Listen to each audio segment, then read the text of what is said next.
We have a kookaburra this morning. Here he is.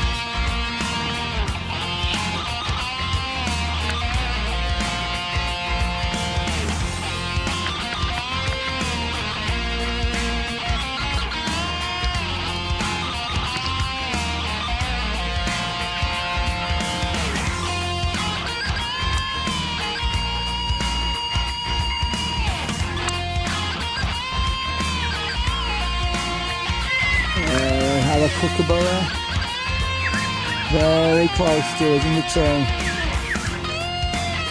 about to be attacked by a currawong. Just need a focus.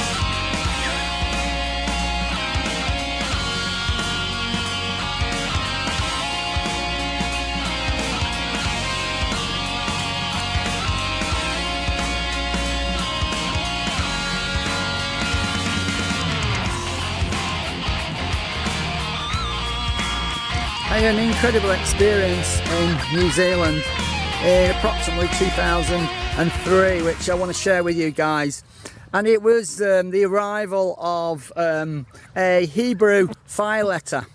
Now, how this happened was I was drifting off to sleep one night, and on the periphery, in the back of my mind, way in the distance, I could see this spot, this tiny spot, right out there in the back of my mind, and it kept getting closer and closer and closer and closer and closer, like something that was floating towards me in the back of my mind.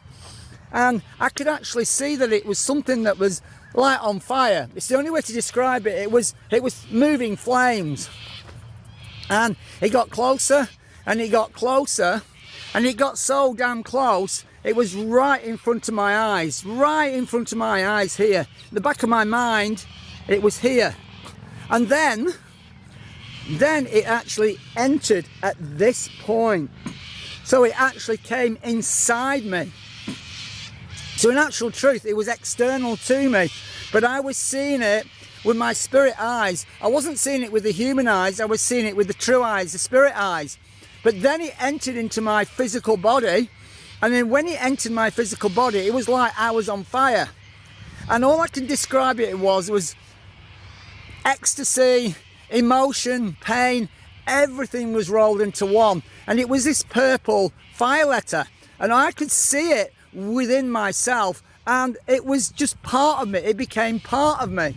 And it lasted probably about 15, 20 seconds maybe. Might even have been less than that. But it was an intense, incredible emotion. Now, this is in 2003, and I still can't, to this day, comprehend that I had something that was actually external to me, something that was external to human existence, come into my physical body and affect me in some way. Now, I didn't know at that time what that experience was, what it was that I'd just experienced. It was probably about 3 years later that I went into a shop in Taupo, and I picked up a book called The Keys of Enoch. Completely inexplicably, I just picked this book off the ground, put it on the counter. The shop owner went, "Why do you want that book? That's really, I'd only just picked that one up. I knew it was from somebody." I said, "I wanted it. I needed it. I need that book."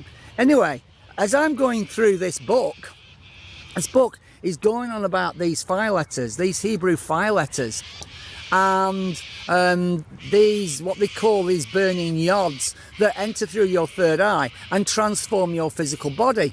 Now, I'm looking for the colour purple, and I couldn't see a purple flame.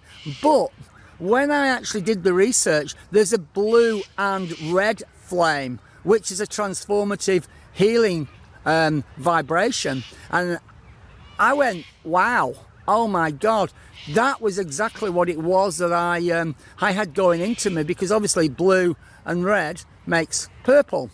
And I want to share it with you because it is the most incredible experience that I've ever had, I'm ever likely to have. Research on the internet about people experiencing these fire letters is zilch. I've not found anybody else on the internet who's had one of these experiences. I'm sure they go on out there, and I'm sure people have kept it to themselves, but I just know that fire letter helped me through my severe necrotizing pancreatitis. In some way, shape or form, it has transformed my physical body, and it has made my physical body able to adapt and cope with a lot of the physical disabilities that I actually have. I mean, I have a back problem where I'm not supposed to be able to walk. I was born a cripple. I have a stomach condition which really should have rendered me disabled, and it hasn't done. I now have a pancreas problem that should basically have killed me, and it hasn't. I know that isn't the norm, but I just feel really grateful for that fire letter, and really grateful for something out there in the universe, the being out there in the universe who gave me the responsibility of that fire letter and has deemed me worthy to be made aware of an external connection. And once you've had that external connection, once you've had that experience in your life, you can just laugh at the skeptics, you can laugh at their fear, you can laugh off those who try to belittle the paranormal, that it doesn't exist. When you've actually had something external connect with you, come inside you and really transform you and change your life, then you were aware of the bullshit in other people. That's all I'm going to say at this point. It does change your life, and I know that I am different. I'm unique, unusual, very egotistical to some, very misguided to others, maybe out of control to others. I don't personally give a shit because I don't have any fear. I don't have any fear of these morons out there who think they've got it and think they do it. They want to actually experience it real, without a shadow of a doubt. Then they'll understand what this is all about, what this mysticism is all about. Certainly isn't for pleasing the ego, it isn't for adoration. These are not tools to play with. They are given to you, but they are initiation tools. All the clairvoyant ability is you're given tools for the universe to assess whether you're ready to let your true self come into incarnation. That is all I'm going to say at this point, and I'm going to leave it there because there are tons and tons of parrots over there, and I do want to capture a photograph of them. So you've been listening to Matthew James and my daily vlog, whatever you want to call it, for Tuesday the 8th of March 2016. I'll speak to you again soon. Bye. Don't take anything for granted in this life. The best way to experience what you're supposed to experience is have no expectations. If you put an expectation on something, you can only be disappointed. If you just go into something open-minded, then you're not going to be disappointed. Don't take things for granted, because the universe can basically disappoint you or teach you a lesson. It's all about becoming blasé about things and expecting things to happen.